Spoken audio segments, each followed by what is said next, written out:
And I'm live. All right. I'm running a few minutes late, guys. I apologize. But this is a show today. I've got some new equipment. I've got two screens, and I'm able to show you news clips and reels and things like that.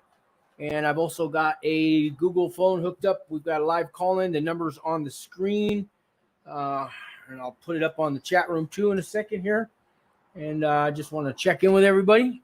Thanks for coming on the show, listening, if you're catching it on a rerun, all that. I'm going to put the number here on the screen on the chat room there so you guys can call in live if you want. And we'll get started here. Let's see here. This is our new number, guys. We are Federal Prison Talk, but I put together a little team, and now we have Federal Prison Talk Consulting and Services. We've got some clients already. I've been doing this for a couple of years, helping people out on the side, writing character reference letters and helping them out with sentencing day, get them prepared. There's a whole lot that goes into getting ready to go to prison, things your lawyer doesn't have time for, doesn't want to know, doesn't care to know, doesn't help you with. And so we can do all that for you at fractions of the prices that some of these prison consultants will charge you $10,000 and $20,000. You call us, we're nothing like that. Anyways, let me get on with the show here. I got, a couple dozen stories about federal sentencing, what's going on, the charges, what people get. So we're going to start off with, I got a Champaign man. That doesn't mean the guy who drank champagne. It's a guy from Champaign, Illinois. He was sentenced to 8 years in federal prison for child enticement crime. I don't really like to get into these stories, but this guy gets 8 years. 8 years. People get more time for murder, than these guys get for ruining kids' lives and stuff. But I'm going to go ahead. I don't know why I started with this story, but it's the one that came up. I've got a little thing here where I've got a voice that's going to maybe help us talk through this here. Let's see if this will work. Let's see. Department of Justice, U.S. Attorney's Office, Central District of Illinois,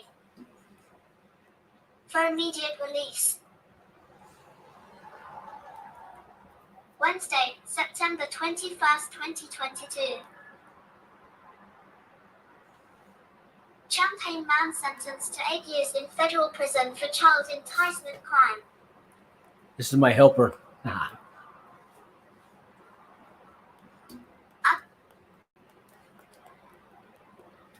She messed up. We'll get her to talk.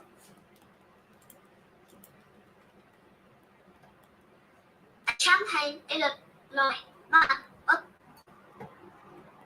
Oscar Kurt, 46, the 2800 block of Orton Drive, was sentenced on September 20th, 2022, to 96 months imprisonment for one count of attempted enticement of a minor.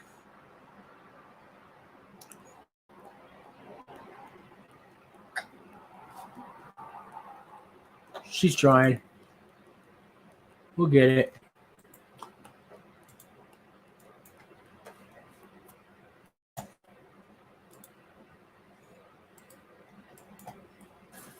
Here we go.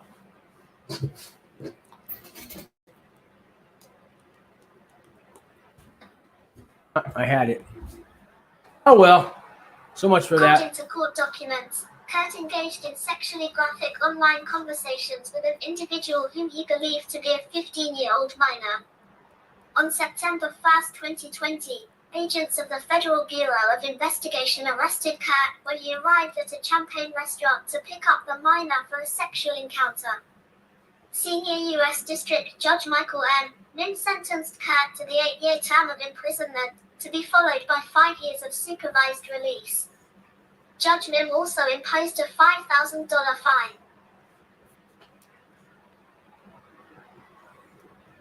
Kurt was indicted in September 2020 and pleaded guilty in March 2022. Kurt has remained in the custody of the U.S. Marshals Service since his arrest.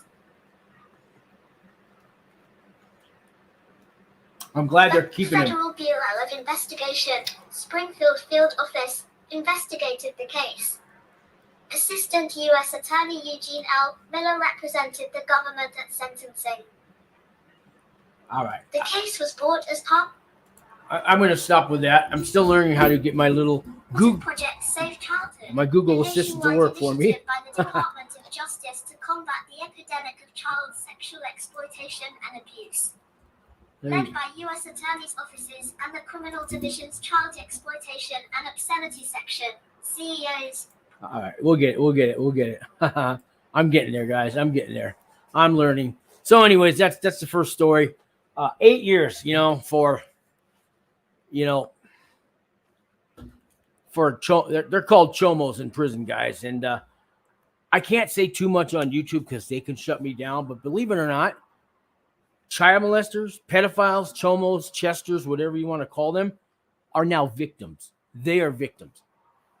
In a lot of the low security prisons in a federal prison, guys, it's full of them. 60-70% of the inmates are in there. And a lot of them, I've never been to a low, thank God, because I don't think I could handle that many. But you're not allowed to even confront them on their crime, not even in a nice way. They will throw you in the shoe. They will write you up. They will take your good time away. You're disrupting the prison. And they're protected species now. Believe that. This is what our world has come to, guys. A lot has changed in the 58 years I've been on the planet, and I never thought I'd see that day. And soon they'll be marching in the streets. You think you have Black Lives Matter everywhere now? What if you have pedophiles' lives matter? That's coming, guys. You watch. You'll see. I'm going to get to another story here. I got the number on the screen if anybody wants to call in. Call in live. I put you on the show. We'll talk for a few minutes. And let me get to another story here. So this is my first time actually using this second screen, guys. I'm getting it to work. I will get better. But let's go for the next story here. We'll go with whatever I got here on the top. And punch this up here. I think I got a clip for you about a Florida man arrested for killing his ex-wife, believe it or not, over an electricity bill. If I can get this to play. And if I can get it to play. See, I can control it, but it's not my fault if it won't play. All righty. Well, okay. I'm off to a real bad start. We will get rid of this. We'll get rid of this one. Let me try the next story, guys. I think this next one here is going to be a judges trained to better address individuals with behavioral health needs because, let's read it for you. Let's get to this next story. And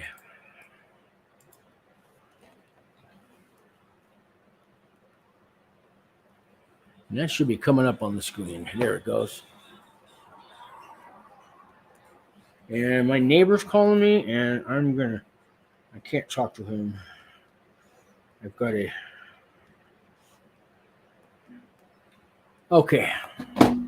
Let's see if I can read you this one. So it's saying here 64% of all the inmates in federal systems have met the criteria for mental illness at the time of their booking. Let's see if my little friend here can help us out here. I'll get her to read this for you.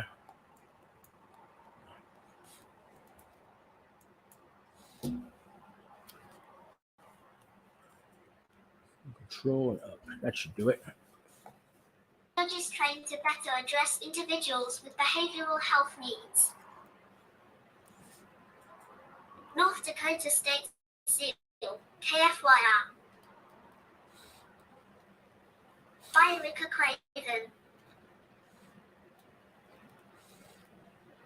Published September 25th, 2022 at 2:30 p.m. Yeah, you don't need to say all that, but anyways, I'll get better at this. Here's the story. Share on Facebook. What'd she say? Oh, share on Facebook. Email this link. Oh, come on. You're reading all this little stuff. Share on Twitter. Yeah. Wow, I didn't know that's all in Share there. on Pinterest. Oh, God. Come on. Really? Try now.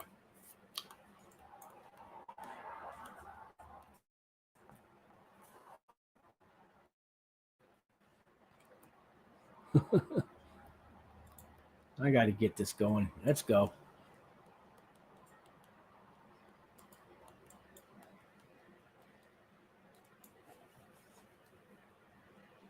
Come on. Sponsored. Yeah. I'm telling you where to start. Come on, girl. If you need to kill time on your computer, you have to play this vintage game. No, we don't. Okay. Forget this. We're going to another story. That one's anyways. Oh my God. Here I thought I was going to have a really good show for you guys.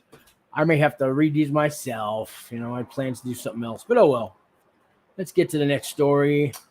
This is an Appleton man gets caught with meth in Dodge County and he gets 10 years in prison. I'll probably just read this. Let's show this one to you.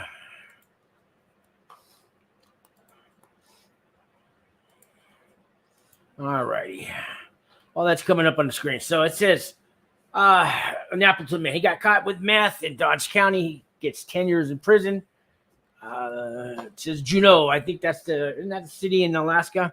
Anyways, a 39-year-old Appleton man was sentenced Wednesday to 10 years in prison after he was caught with about a pound of methamphetamine. Justin Kotzner was arrested September 24th, 2020, after investigators who suspected him of selling methamphetamine.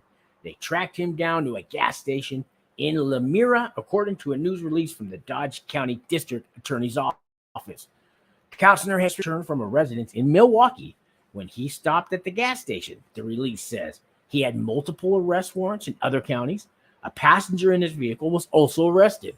A police dog was used to search Kotzner's vehicle, and investigators found a bag holding about a pound of methamphetamine, the release says. Kotzner and his passenger admitted they sell about a pound of the drug in a 2-day period and hold on to more than 50 pounds of it since 2019. These guys kind of told on themselves. So they use the dog. So you get pulled over, they don't have probable cause to search. Cops can come up with all kinds of things. I used to get pulled over and they would say, I'm driving with obstruction of vision with willful intent or involuntary intent to cause an accident or a life-threatening something. This is how they word it. What they're saying is my windshields were dirty and I can't see through them. Therefore, I'm in danger to the public and they have to search the car. They used to use this one on me a lot, guys. I used to get pulled over in Redwood City, California, where they have a sheriff's they have like the main sheriff's building. It's probably 10 stories tall for all of San Mateo County. They also have the highway patrol office there. It's 10 or 20 stories tall. I think they just built their 4th jail in Redwood City for the county of San Francisco. Then they also have a TNT SWAT team of about 140 special agents just for drugs. Then they also have the sheriffs, the highway patrol, and there's another one, California, and then they have a big giant police station. They have the 4 jails, and this town is probably 50,000 people in Redwood City, and they have all this there.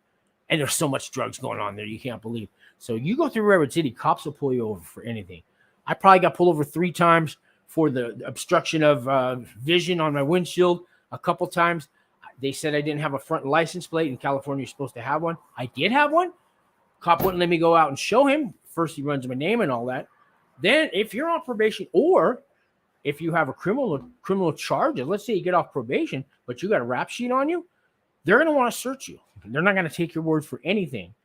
And if you refuse to search, their last resort is they call in the canine and they have the dog run around the car because they can detain you for up to 72 hours legally without any kind of suspicion or anything. They can detain you while they investigate.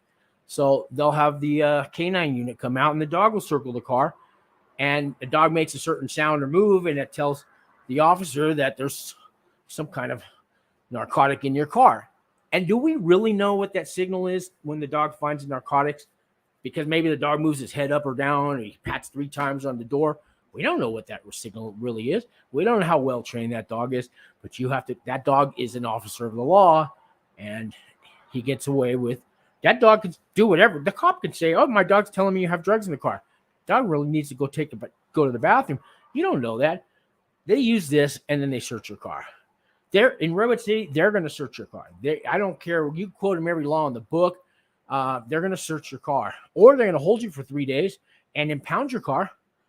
You can refuse all you want, because I know I have friends, they've done that too.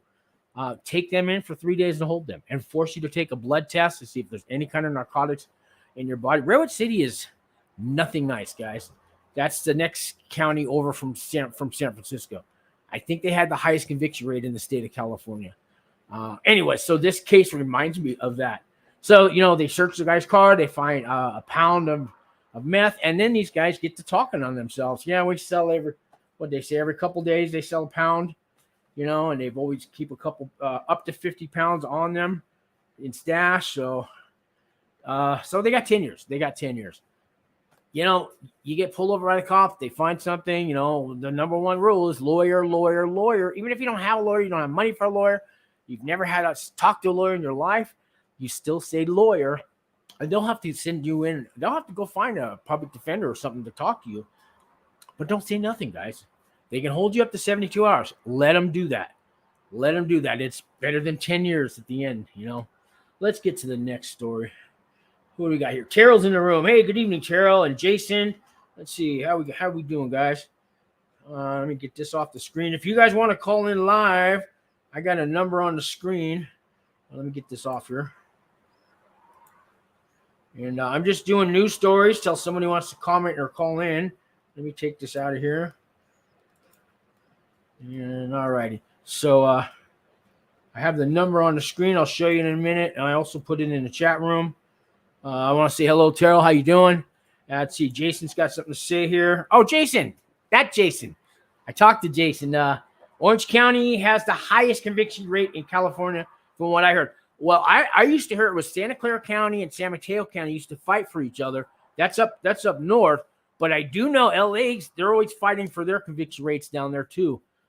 I know San Mateo County claimed it for, 8 years in a row. They were very proud of that.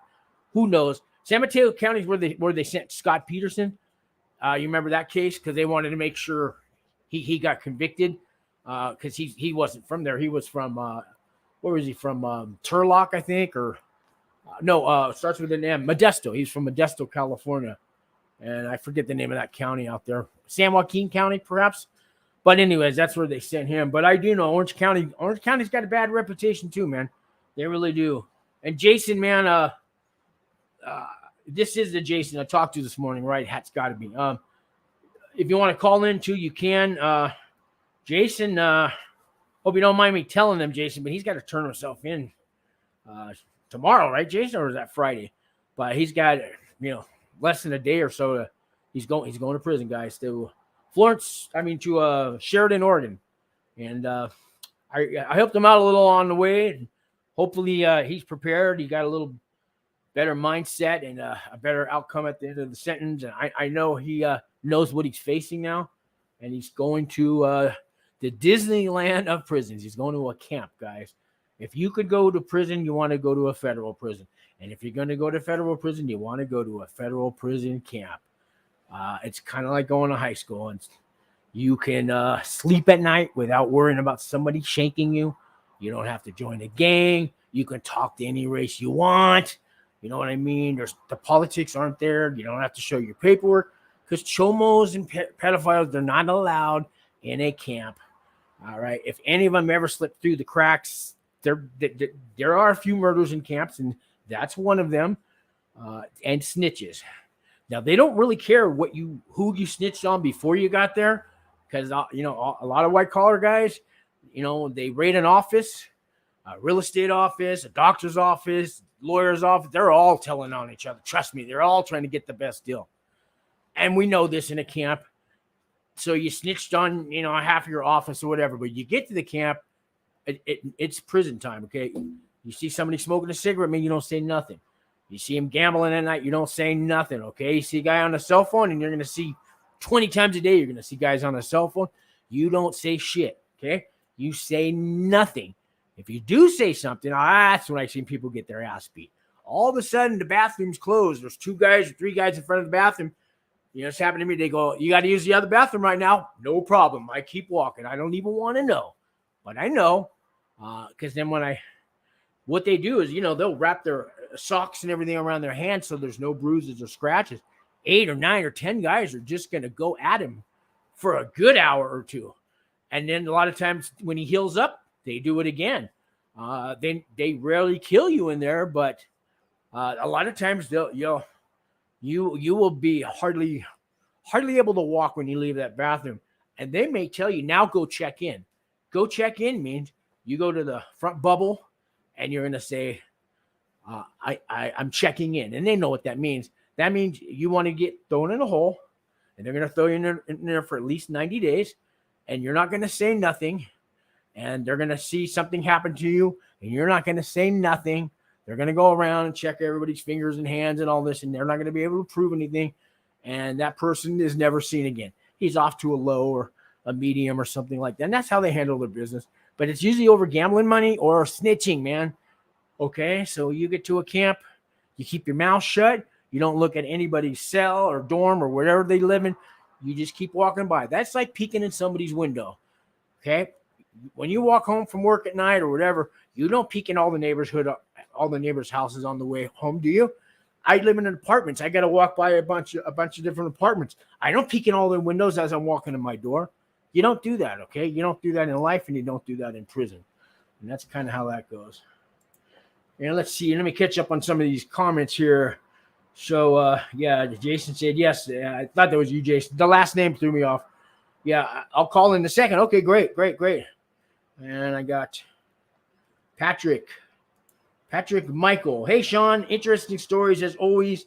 I was curious what you thought about the ADX in Colorado, and also what did you make of the Whitey Bulger situation?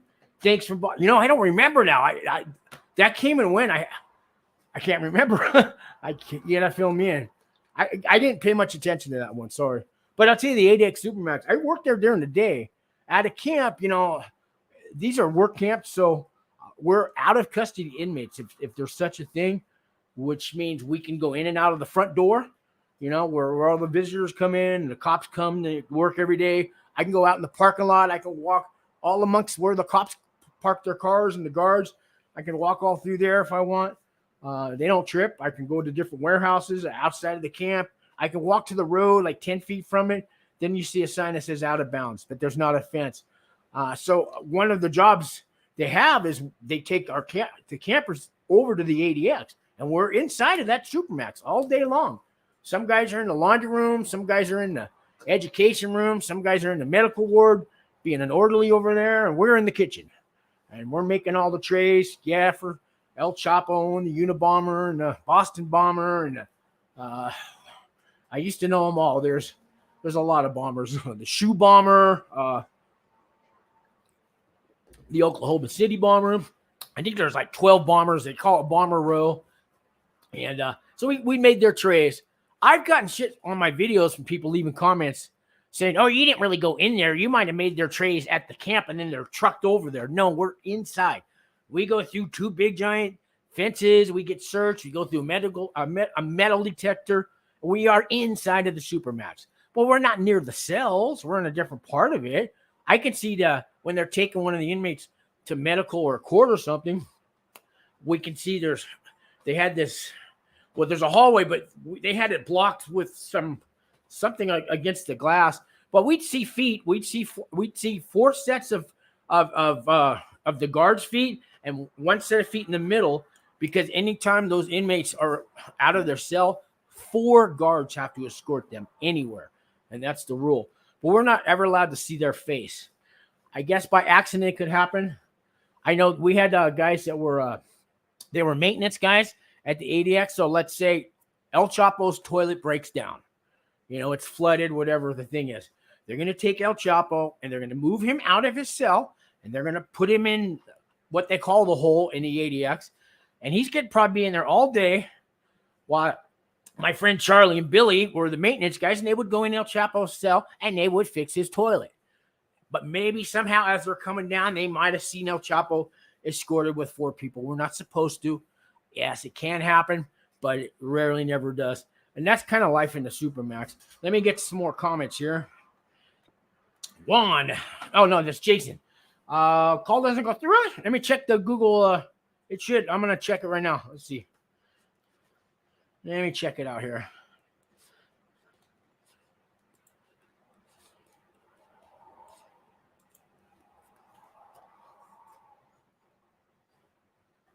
I'm testing it. You're right. I don't hear it ringing. Give me a second here. It should be ringing on these phones. I tested it first. Give me a second here. 1 second.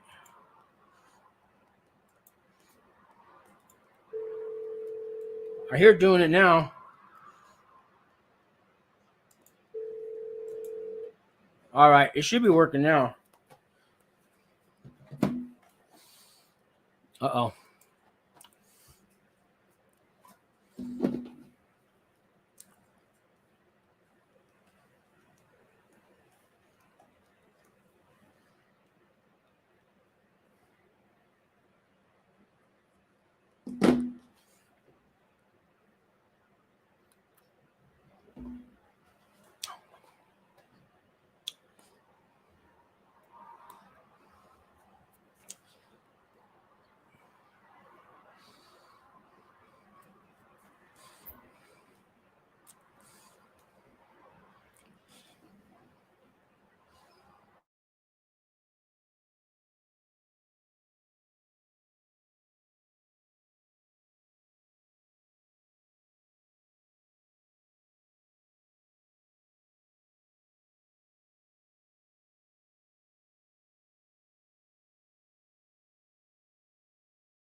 I'm back. I got a bad internet connection, guys. It's probably because it's 5 o'clock and everybody's home. I think this phone's ringing now.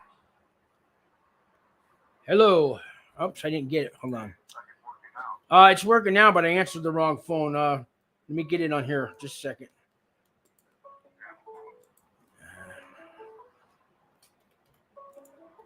All right. Can you hear me now? Hello? Yeah, I hear you. Are you on this one? Just a second. I'm hanging up. Hello? I'm having problems.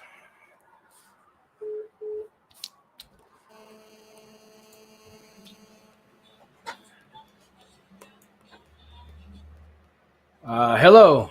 Can you hear me? Yes, I'm here. All right. Okay, now it's going through. I'm having a bad internet connection. The StreamYard's not even on. Hold on. It's showing me that I have a bad connection. I think too many people are using my internet here in the apartments. Something. Okay, I hear you clear. I hear you too, but I don't know if I'm on the air. The thing's spin. No, I can't see it on my phone. It's spinning. Yeah, it's spinning. It's refreshing. This figures. I thought I had everything set for today. I just boosted my internet up to 200 MPS, whatever that means, and I think it's trying to come on. It says it's reloading. I can see myself, but nothing's happening. Just hold on 1 second. We're almost through here.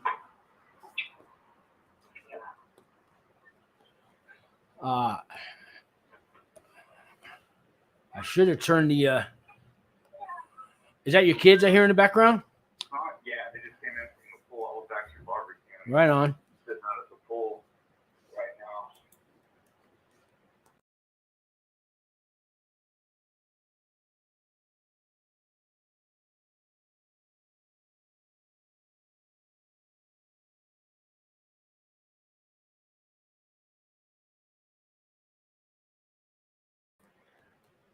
Yeah, we'll see. Oh, it says 4 viewers.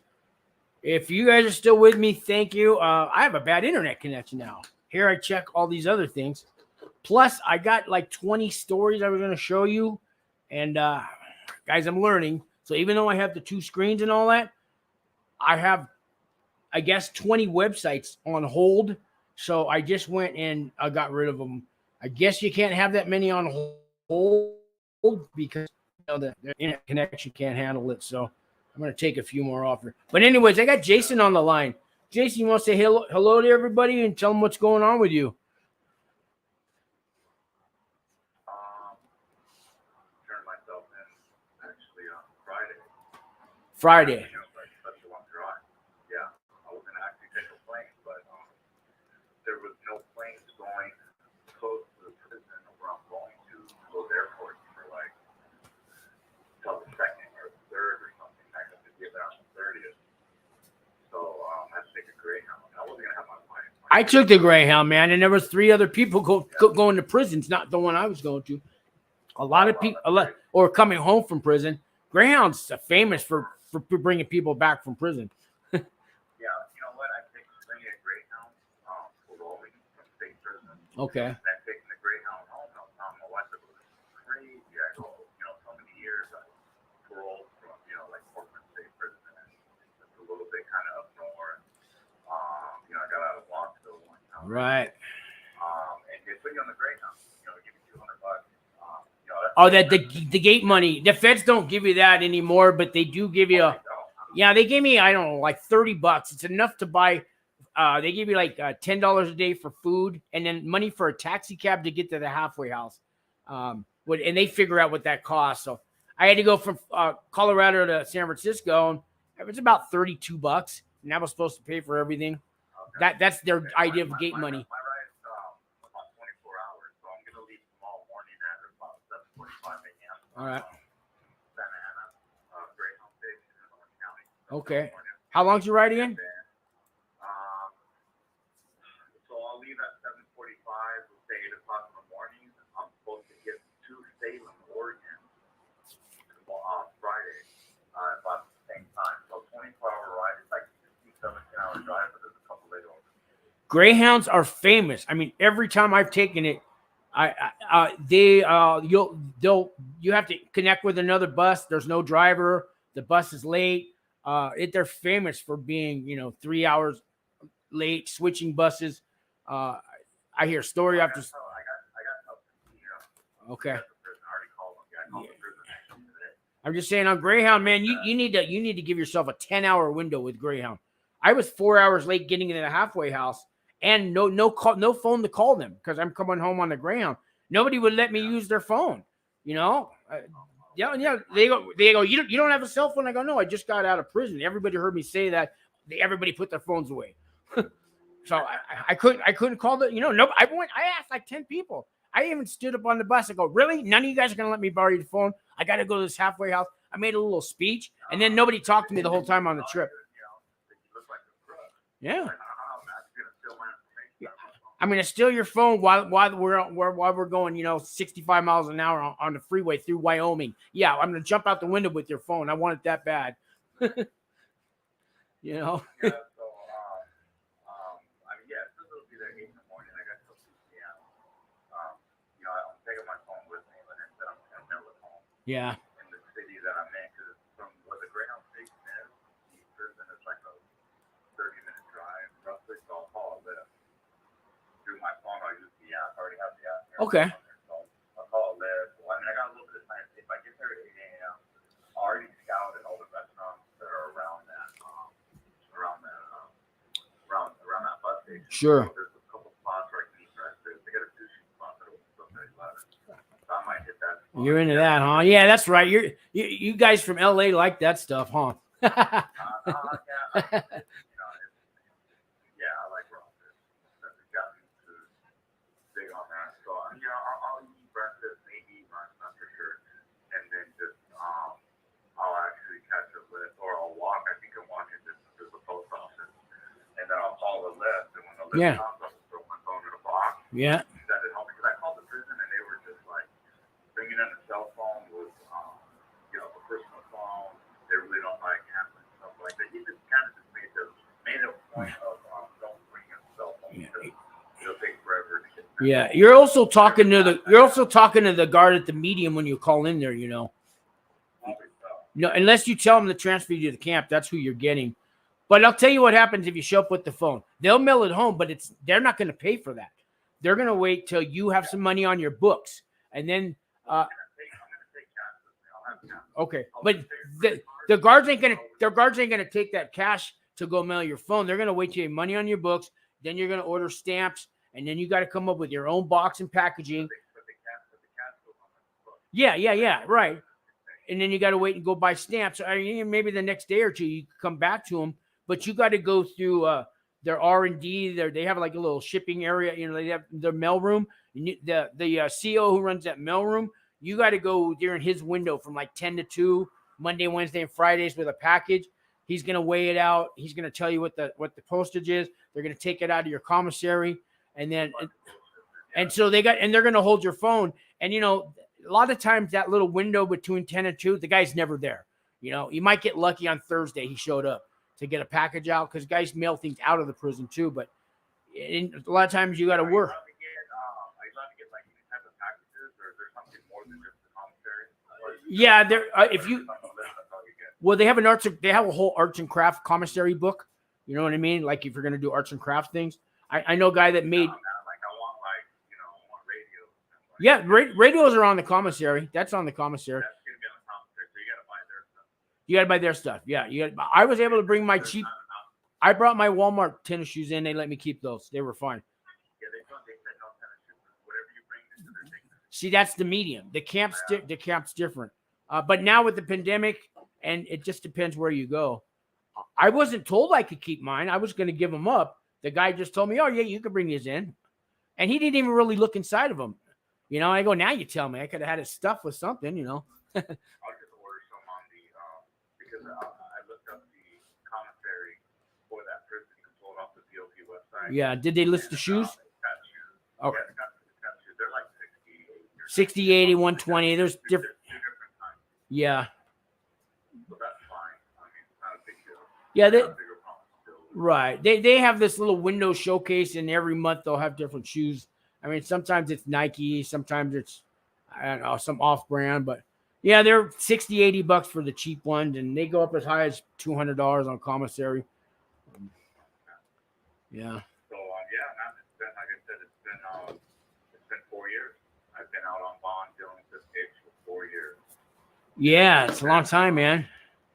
Yeah, it's been a long time dealing with something, a lot of stress. Not knowing how much time you're going to get, if you're going to get time, are they going to drop my case? Or am I going to get 20 years? 1 week you think you're getting 20 years, the next week you think you're getting the case dropped, right? It was a roller coaster. It was a lot of, like that. I had 2 different cases anyway when I got indicted. So I was indicted, by the ATF, and then a year and a half later, while I was on bond, I got indicted again by the FBI. Wow. So I already had, and they had two charges that they were charging for, and the ATF had 3 on. So I had a total of 5 felony charges that I was dealing with, and so it went on for a while, like I said, 4 years, and it was pretty, like I said, pretty stressful. Sure. Just like the second indictment by the FBI, I had no idea. I was blindsided on that one. And I had no idea that they were gonna pursue for other things. So but I didn't think they were, but they will. So somebody tells you, somebody says, did that crime, several years ago or whatever. If the guy came for you yet, I'm not the front of shit. Right. That sure is. Yeah, they kind of work kind of slow. Like they take their time. I don't know if COVID has something to do with it. Maybe slow them down, but you know what I mean. I had everybody tell me that. Don't worry about it. They're just gonna, they're gonna pursue to the firearm. That was gonna be it. But how I found out that I got this indictment is I got a letter. That's how they did it. I got what was like a packet. So I got the packet. Target letter, right? Target letter, I think they're called, right?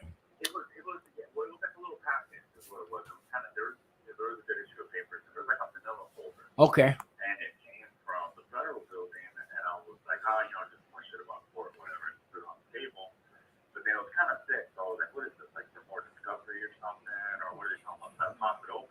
Right. And I started reading it, and it started telling me that, that I had new indictment for, wire fraud and Wow.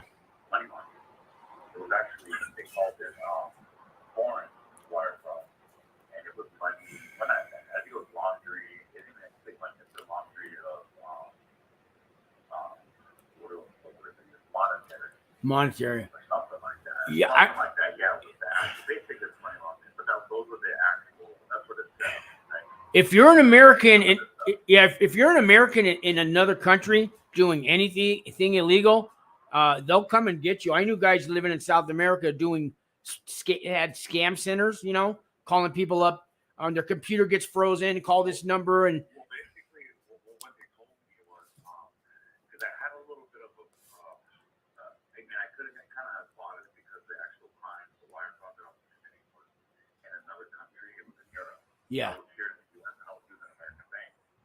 But because I was using, even though it was out of the country, the money that I had taken out were like in euros. And I took a little bit to China. It was mostly from Europe. So it was mostly all Europe. It was even American money. But what the FBI basically explained to me is that because I'm an American citizen, and that they have the responsibility of keeping its citizens of the United States from committing crimes to others. right. So being an American, I don't know if that's a law or some type of something passed by Congress or it's just some shit just blowing some smoke, but it sounded good. It's almost better denounce your citizenship if you're gonna go live in another country, because being a So if I was not an American citizen, I committed this crime, you guys just would have snapped me up and then deported me. But because I'm an American, I'm going to go to prison and do time because I never touched an American. they wouldn't even looked into your case if you weren't an American citizen. They would have let that government handle it, and that government may have never done nothing. Yeah, true, very true. So I mean, it was, down to the end, I had to, I had to plead. I wasn't going to fight it, because as a firearms, I mean, they're running everything consecutive. They're gonna get you for something, and they're gonna get you for something. So it's not like I'll get more time because now Sure. I was already dealing. When I was dealing with the ATF case, I think I was still in the category. My sentence category was probably like 50 months. All right. Something like that. So getting the indictment for the money crime did not add any higher in my category. So there was no use in me trying to fight them on one when I can just, they dropped my previous charges. So I pleaded, basically I pleaded guilty to basically to an ex-felon with a firearm, and they dropped the other two charges of transporting firearms into the U.S., what they call introduced firearms to the United States, and interstate commerce with firearms. Yeah. So they dropped those two. They dropped those two, and they dropped the money laundering charge. So basically, I got 41 months. Okay. Wire fraud and ex-felon firearms, which I think is not bad. That's not bad. That's not. But in other cases, there's people that do just straight out, flat out wire fraud. They got like 5 years. That's what I got. I got 52 months for wire fraud, but they dropped other charges. They had a leadership role against me, and they dropped that too. They had identity theft. You were taking money from them. They don't like that. They don't like that. Yeah, because I was. They don't like that. So they were going to make sure you got a nice little issue of time. Yeah, I was looking at 11 to 13 years in the beginning, but Well, I'm looking at 30. My total was 30 years. that's what they tell you in the beginning, and you can actually get that. You'll get that if you take it to trial. That when they say that 30, 20 years, that's what you get if you take it to trial. If you take their offer, their plea deal, take it. And they don't usually give you a second plea deal, not like the states. Have you noticed that? Because you've been in state prisons too. You know how you can have take the second or third deal, never take the first deal? And the feds, I don't recommend that. I think, you're right. Well, you're going through different courts in the state. You'll start off like a municipal court, and they're usually going to offer you 2/3 of whatever the total exposure is. Okay. On your time, your exposure is going to be the maximum.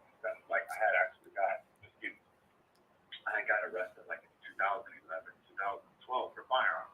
Same thing, I had a bunch of firearms, and I got tried and stuff. So my maximum was 16 years. So when I went to municipal, they offered me 12 years in state prison. And then That's the first offer, though, right? Yeah. That was the first one with 12, and then when we got to the main courthouse, the superior, they were offering like 8 years. Yeah, that's how it's. Yeah. Yeah, something like that, and that's when you just go on. My attorney had a phone motion and gave me the firearms actually dismissed. It came to my house for us this morning, but I spent a lot of money on an attorney. I ended up just getting a probation deal for that. But that was 2012. Yeah, you can make deals like that in the state, though. You know. Yeah, it's a little different. Even like because there was another DA when she was supposed to take this deal that we had laid on the table. And my attorney was like, even she tried to say something about it. Goes down because I know your boss. Because I already talked to your boss this morning. Oh wow. What we're doing today. She was like, oh okay. Okay. So I learned that a great attorney knows law. Most definitely, that's a great attorney. A phenomenal attorney, like just the best beyond excellent, is gonna know the DA. He's gonna know the judges. He's gonna know like all the other attorneys. Now that's the attorney you want. Well. That actually knows the difference. But he got my motion. He got everything dismissed. Yeah. My firearm case. He basically what he did is he was able to choose the judge who was gonna see the hearing on the motion. So what he did is he knew a judge that was, for one, that was a Republican. Republicans are more like pro-firearm. And two, he used to be a criminal defense attorney. Okay. My attorney knew this because he knew him.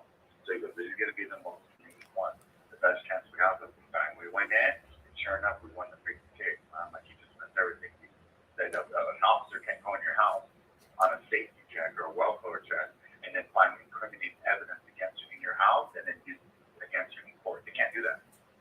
They can't do that. You gotta have a warrant. But now, besides from. But if they see a dead body in plain sight, they're just gonna ignore it. Okay. No. Okay.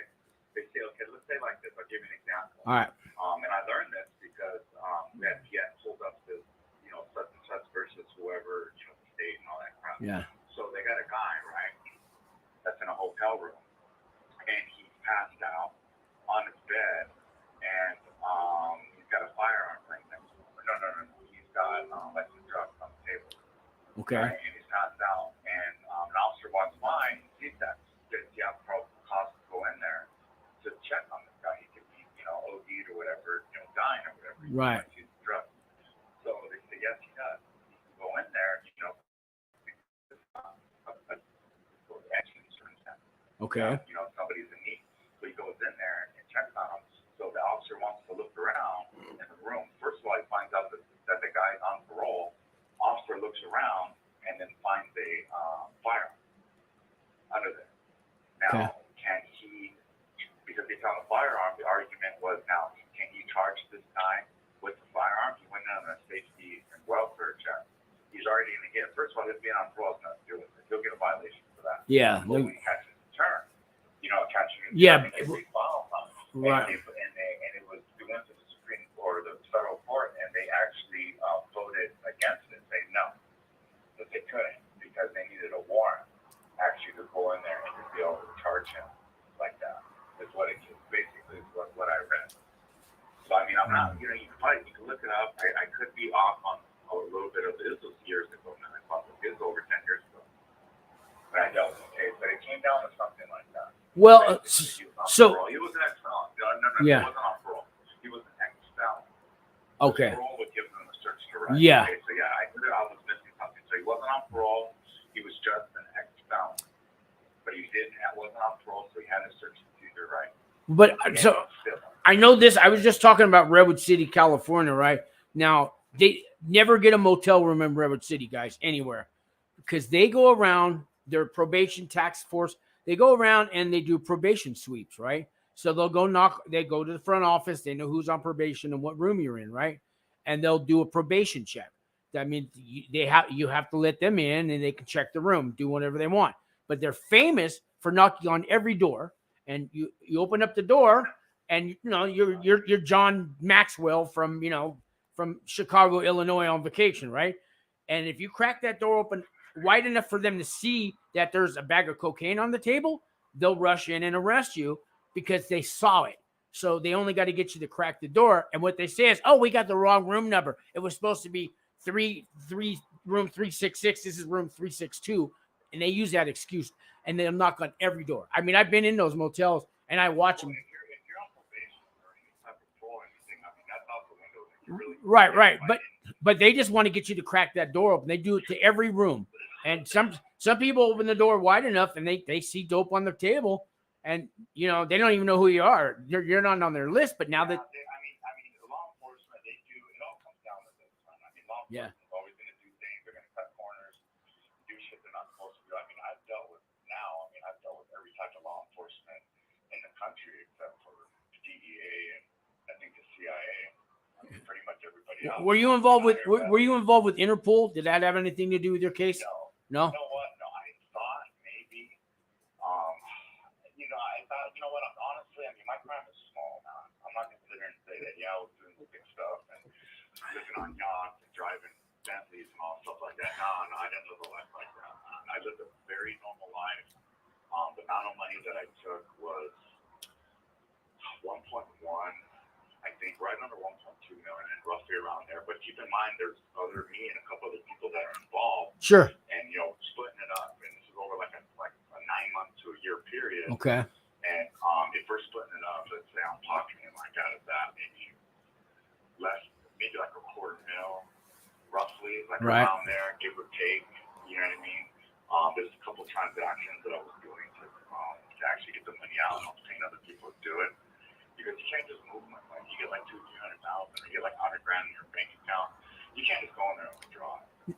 No, you can't. You gotta put an order in. Yeah, you got to put an order in it, and then they want to know why you want it, right? Not really. It depends. The best way to move money around is, for one, is to build a relationship with a banker.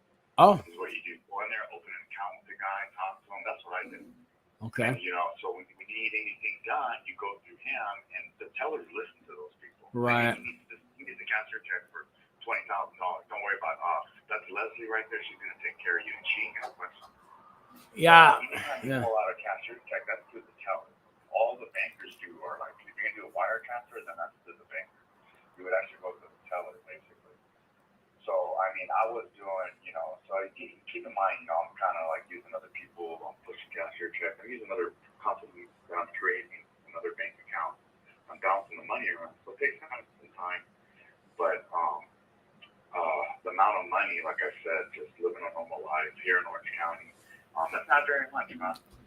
No, I know people out there make $150,000 a year. It's kind of common, and more than that. Yeah, more than that. Regular person out here making that, so it's not very, you know what I mean? But the amount that I took, I mean, you got people taking $20-30 million, even more than that. And my little measly ass freaking $1 million, I mean, I look at it as like I'm on traffic tickets. Why are you even picking up? Yeah, you know what I mean? It's not. I understand that. It's more than any state or county to deal with, plus than another country. But like I said, it wasn't.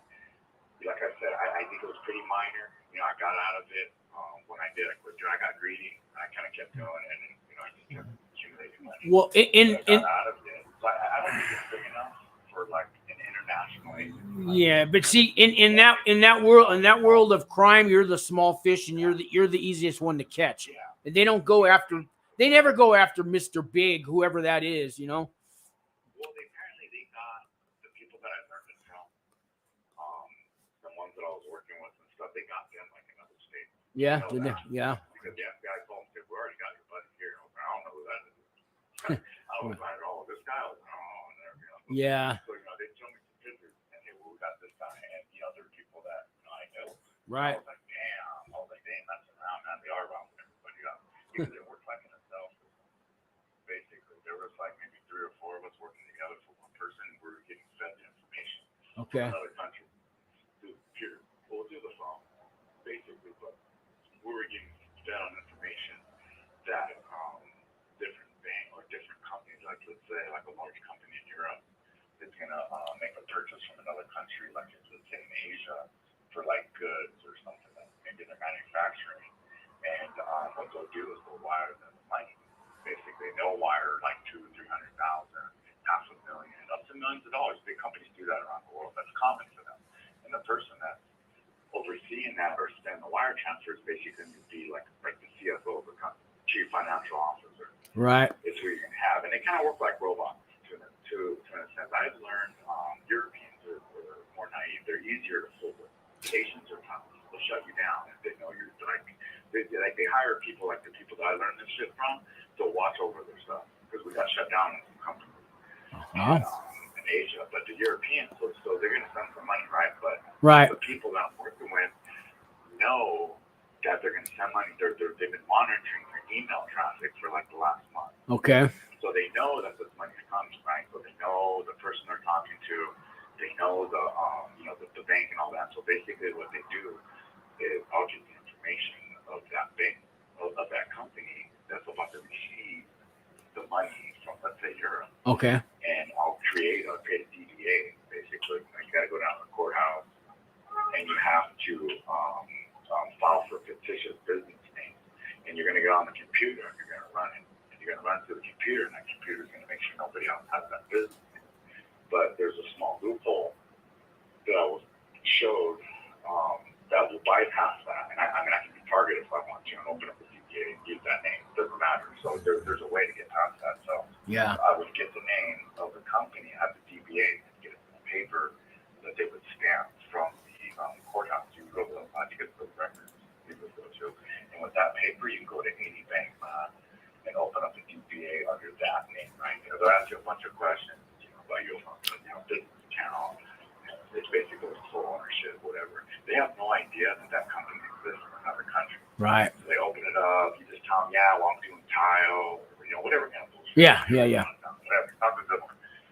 So when that account is open, basically we'll put some money in there, like a few $100 or whatever, kind of a little bit of activity within about 3 weeks or so. The people on the other end will start looking like basically copying the email of the CFO that they've been communicating with the country saying, hey, you're ready for that wire transfer. We know they want to send it. Basically, they sent them, they just changed the SWIFT code. Basically, because SWIFT code is what you use for international wire transfer. So they basically give them the SWIFT code, and then they don't see the address, but they just see the company name. Is what they see the company name, and they see the bank account information, and they just send it. They wire it. They have no idea it's coming here tonight. They send it to my head, and then you let it sit for like a couple days, and then it's just work after that. Man, you go in the bank, looking smooth, and you're just transferring funds. Man, you take a cashier's check for like $20,000 or $30,000, and you do it in another company's name that you're already created. You're giving it all away, man. You go to prison in 2 days. You might want to keep all this to your. You're on a live show right now, Jay. I don't mean to cut. I want to stop you before you actually say something you'll regret later because you never know. Here's the thing is I'm okay with talking about it because I've already been convicted. Yeah, you've already convicted of it, right? I get that, but I'm just kind of I don't want to. I'm just trying to get your back on that one, but. I appreciate that. But the stuff, there's more to it than what I'm telling you, and I'm not dropping everything out there. There's more details. Really, I'm just giving basically what I'm telling you is something you can look up online. Oh yeah, I know. It's called BEC. Yeah. Business, Matt Cox tells all his stories like that on his show too. Yeah. It's like, if I'm going to tell you, I'm all the time. I'm not going to bullshit you and beat around the bush. I'm going to tell you I'm going to tell you this is how it went. Yeah. Well, people do like to hear the details. It makes it more interesting. Hey, there's a question for you real quick though. Demoon is asking. You see that one on there? It says, where did it go? Oh, I just had it. Hold on. Where did it go? How do you deal with the? Now I can't read these. Can you see that? It's not. 1 second there. How do you deal with the? I can't read. Can you read it? No, I can't see. I'm on my phone, so I'm not. Oh, how do you deal with the waiting game during pretrial? That's a good question. At first, for one, I had no idea it would be this long. I was happy to be out. I got home. I was actually pretty busy because now I had the feds on me. I had a lot of assets, cars, motorcycles. I had a lot of watches. I bought like a handful of like Rolexes, some Omegas, tags, like Swiss watches, because I got to think of the watches. So then when I got money, I was like, oh, I'm going to get the good stuff. Thankfully, the Rolexes really hold value. Some of them actually increased. So I started dumping everything. I started selling everything. Probably the first like 6 months. I downsized to like one vehicle. What I did, sold my motorcycle. I was getting cash ready because either for an attorney or I was going to do some time. So I mean, I got my wife to make sure she was okay. She had everything, and she doesn't need a bunch of fancy crap. All that's important is that my kids are fed and she has a roof over her head. So all that stuff has to go, all the toys. The stress probably didn't really start hitting me. Every time I went to court, I got a little bit of stress, but I knew that, everybody said federal cases take a long time. Huh? Yeah, they do. State case, you can do a murder. You're probably going to fight it for a year and a half. Maybe 2 years, that's a long time. That's a long time for them. Yeah, that's a very I've seen some Fed cases get resolved within a year, but most of them take longer than that. Yeah, they take several years. So I knew I had time, and honestly, I just didn't think about it. I just kept living my life, man. I kept doing my thing. What happened was my wife started a wholesale business. Right. And I used actually a lot of money from when I had money when I got out. Even when I got out of the feds, I had a good chunk of cash. So I was okay. I was still kind of doing some things. I had some other investments and stuff. Was buying and selling. So I was good on money. But you know what? I need to start something like a legit business. So I created a wholesale business. Bought the domain on Google. Created, we got business cards. I created a logo. Did all that stuff with the graphic designer. So we started doing that, and we were busy the first year of COVID because I got out in 2018 was when I got indicted. So 2018 around October, so right before COVID hit, and we were doing women's clothing wholesale, picking up. So I got some connections with Chinese friends that I've known for a while. They're like big on like import and export. So I started doing that, and I was just busy, man. So that whole year, the first year of being out on bond, I live by the beach too. I'm like 10 minutes drive from the beach. So Nice. A lot of the ocean, a lot of like, boogie boarding with my kids. Sorry to interrupt, but no problem, not broke. And I saw your first one. I don't know what you're talking about. Fed Talk today. I didn't know what that was. Yeah, I guess there's a channel close to mine, but stick around and watch ours. Sorry, man. Go on. Yeah.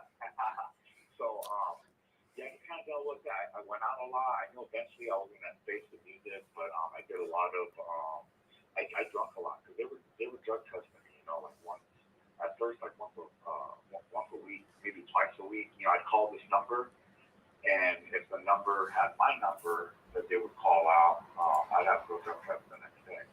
So, my thing was cocaine. I like to smoke weed, so weed was out the window. Yeah. Smoke none of that because they test you for that. But every once in a while, I would go out.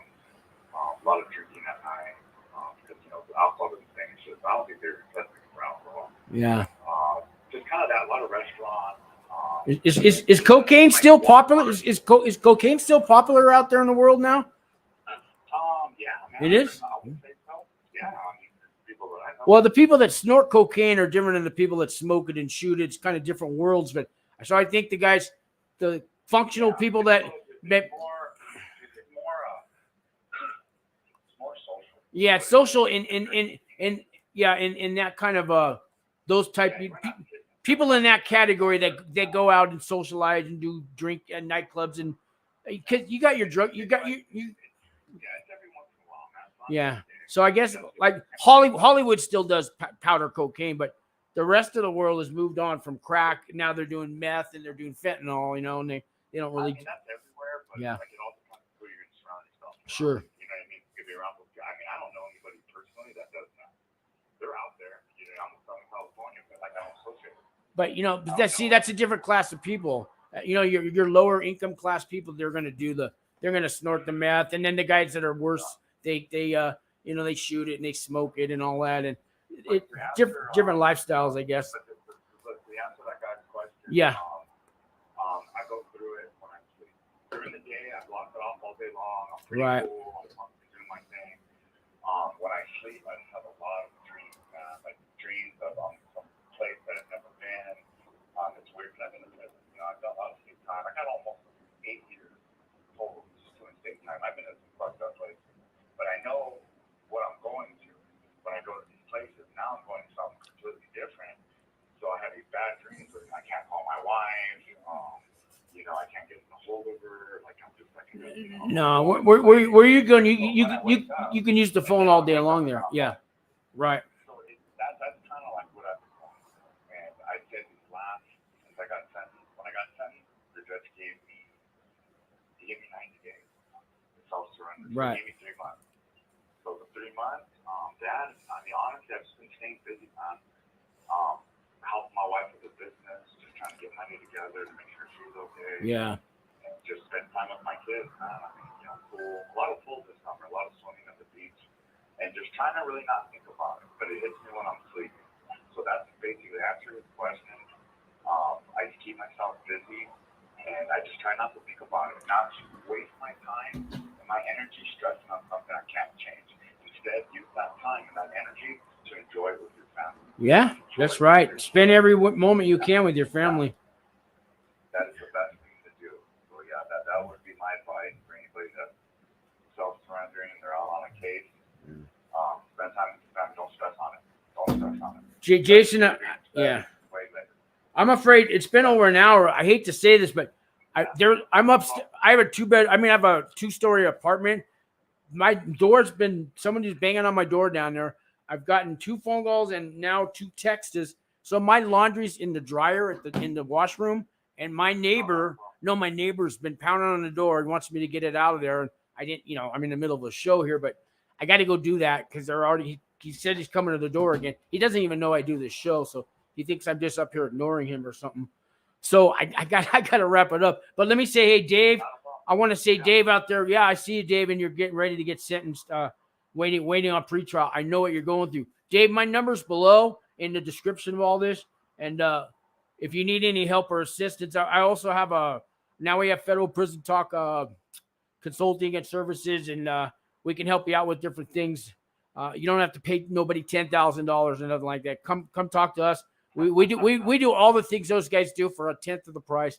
And our heart and our love is into it, and we really work for you. So that's my 2 cents. But just call me, Dave, and I'll see what I can do to help you out.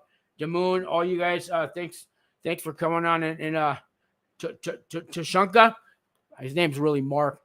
But thank you guys for coming on there. But I got to get going, man. My neighbor, I hear them knocking on the door again. They're mad at me because all my clothes are in the dryers. So I know I got to end that show for that. They don't understand, man. Anyways, Jason, I wish you the best. Email me when you get to prison, or call me because it's free phone calls now. So, all right. Yeah, that's what he said. 500. What? 500 minutes a month. Yeah.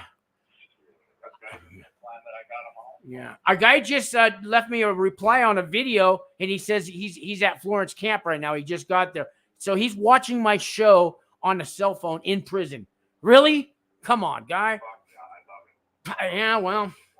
Yeah, but he can get caught. They can catch him that way. I mean, you don't do that. And don't leave evidence. Don't leave a comment on my show from prison. Come on, man. But I'm not even going to send him a message back because I don't, don't do that. Just call me on a regular free phone or email me. All right, guys. Thank you guys for watching. I'm going live tomorrow night again, 2 guys, 5 o'clock. I'll be there. I have all the little bugs and ticks taken care of tomorrow. Thanks a lot, guys. Okay, there you go. Well, yeah, that's cool. All right.